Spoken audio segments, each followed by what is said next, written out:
Hai, selamat datang di Financial Business Dashboard Lite Demo Version by Entrefine. Kali ini, saya ingin menunjukkan cara menggunakan FBD Lite dari demo version. Sebetulnya, demo version ini dapat memberikan Anda terkait dengan experience yang akan Anda peroleh ketika Anda mengoperasikan full-time atau full version.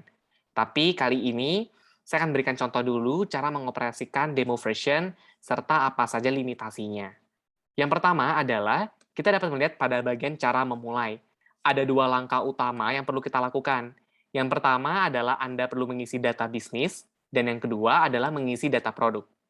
Yuk kita coba dari langkah pertama. Di sini saya telah mengisi beberapa informasi umum.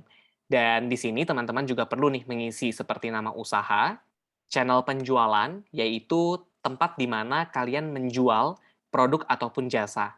Dan di sini komisi, karena biasanya kalau kita tahu ketika menjual melalui e-commerce, ada potongan yang perlu disampaikan, dan ini bisa kita tuliskan di bagian komisi. Kemudian juga di sini teman-teman dapat menambah kategori biaya tergantung kebutuhan, tetapi bagian yang atas tidak dapat dihapus ya, karena ini sudah menjadi fixed dari Entrefine. Selanjutnya adalah bisa juga menyampaikan target penjualan.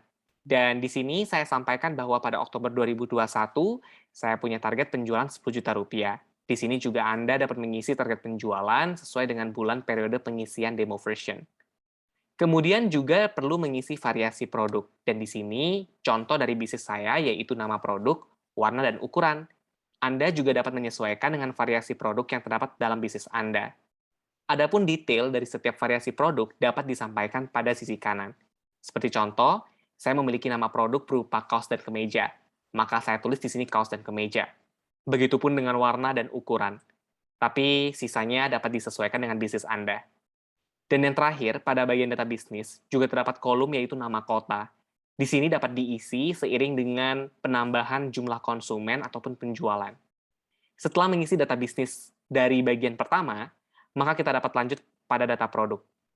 Di sini data produk dapat diisi berdasarkan variasi, dan nama produk ataupun warna dan ukuran telah terintegrasi secara otomatis dengan adanya menu drop-down. Kali ini saya memberikan contoh, jadi misalnya saya ingin memasukkan produk berikutnya, yaitu produk kaos yang berwarna hijau dengan ukuran S.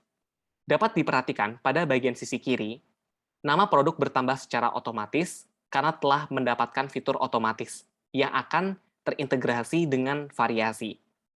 Setelahnya, kita tinggal menginput HPP per produk atau modal dari setiap produk.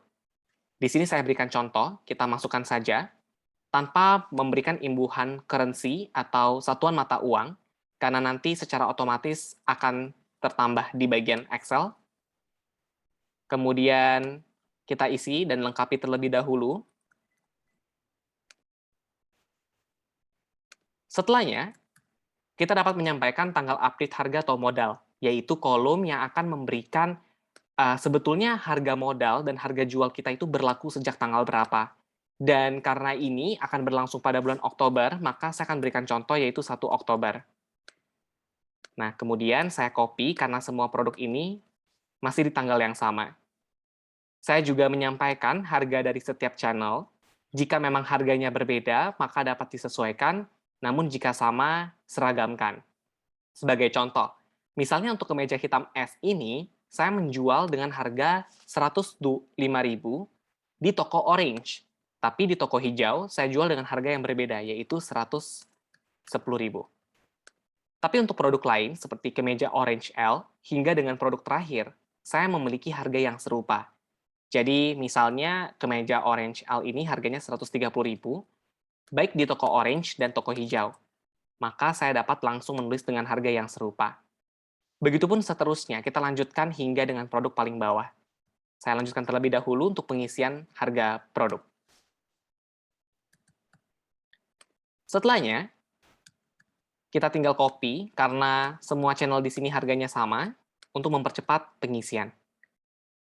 Ketika data produk dan data bisnis telah diisi, maka kita langsung dapat menggunakan dashboard yang telah disediakan. Pertama tentunya kita akan menginput penjualan sebagai contoh, dan pada bagian demo version ini, Anda diperkenankan untuk menginput penjualan hingga dengan 10 transaksi. Nah, di sini saya berikan contoh, misalnya per tanggal 2 Oktober, kita menjual produk kepada konsumen bernama Kelvin, dan di sini kita perlu menyampaikan kota, karena nanti akan ada analisis terkait dengan kota. Namun demikian, belum ada pilihan kota, sehingga kita perlu untuk menuju ke data bisnis, menambah terlebih dahulu jumlah atau nama kota yang ada. Misalnya contoh di sini adalah Tangerang Selatan. Kemudian kita juga bisa masukkan beberapa kota yang mungkin akan sering kita pasarkan, seperti Jakarta Barat, Jakarta Selatan. Tapi disclaimer, ini hanya contoh. Nah, kemudian selanjutnya kita kembali lagi pada input penjualan. Kita tinggal pilih kota. Kemudian setelahnya di bagian channel kita bisa pilih, misalnya si Kelvin ini berbelanja di toko Orange, dan produk yang dia beli adalah kemeja hitam berukuran S. Maka dapat dilihat secara otomatis harga jualnya akan muncul, dan munculnya sesuai channel. Karena ketika misalnya kita ganti menjadi toko hijau, maka dapat dilihat bahwa terjadi perubahan harga jual. Kuantitasnya kita hitung misalnya 5 sebagai contoh, dan terdapat diskon dalam satuan rupiah, yaitu sebesar 10.000. Jadi di sini, Anda dapat memilih format diskon, baik dalam satuan rupiah atau persentase.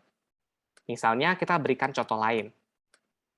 Di sini, kita tulis lagi konsumen baru, misalnya areanya berbeda, dengan channel toko Orange, dan produknya adalah kaos hitam XL. Adapun jumlah yang dibeli adalah 8 unit. Kali ini saya ingin memberikan diskonnya itu dalam satuan rupiah. Berarti di sini Anda dapat mengisi pada bagian kolom yang diskon dalam satuan persentase. Tinggal masukkan angka 5 sebagai contoh, dan satuan persennya akan muncul secara otomatis. Sehingga dapat dilihat penjualan yang bersih, yaitu penjualan yang telah dipotong oleh komisi dan juga diskon, terdapat pada kolom yang berada paling pojok kanan. Setelahnya, kita dapat melihat pada bagian dashboard, kita sesuaikan tanggalnya, yaitu 1 Oktober hingga dengan 30 Oktober sebagai contoh. Maka dapat dilihat perhitungannya akan muncul sesuai dengan informasi yang telah kita masukkan sebelumnya. Tidak hanya itu saja, tapi dapat dilihat lagi pada laporan laba rugi, yang mana akan menunjukkan jumlah dari laba kita. Kita sesuaikan kembali tanggalnya, bulan 10 Oktober. Sebagai contoh, hingga dengan tanggal 29 Oktober 2021, maka dapat dilihat ya, terjadi perubahan dari berapa banyak penjualan, diskon, komisi, serta harga pokok penjualan, sehingga kita dapat mengetahui berapa laba bersih, dan tidak hanya itu, kita juga bisa mendapatkan informasi terkait dengan gross profit margin, net profit margin, dan juga marketing per sales. Tapi untuk biaya bisnis, jangan khawatir, karena semuanya dapat diinput di bagian input biaya bisnis. Sebagai contoh misalnya, kita ingin mencatat bahwa per tanggal 4 Oktober, kita mengeluarkan jenis biaya operasional, misalnya pemasaran deh ya, dengan nilai Rp150.000. Kemudian juga pada tanggal 6 Oktober, kita coba lagi dengan biaya operasional sebesar Rp100.000. Maka ketika kita melihat pada laporan laba rugi, informasinya akan muncul secara otomatis di sini. Sehingga kita bisa mendapatkan insight terkait jumlah beban yang kita keluarkan pada periode tertentu. Dan semua laporan ini dapat diatur sesuai dengan tanggal yang kita inginkan. Tapi ingat, untuk bagian input penjualan dan input biaya bisnis, pengisian hanya dapat dilakukan maksimal 10 transaksi, mengingat ini adalah demo version. Nah, semoga tutorial ini membantu kalian dalam menggunakan demo version. Terima kasih atas waktu yang telah Anda sempatkan untuk mencoba demo version dari Entrefine.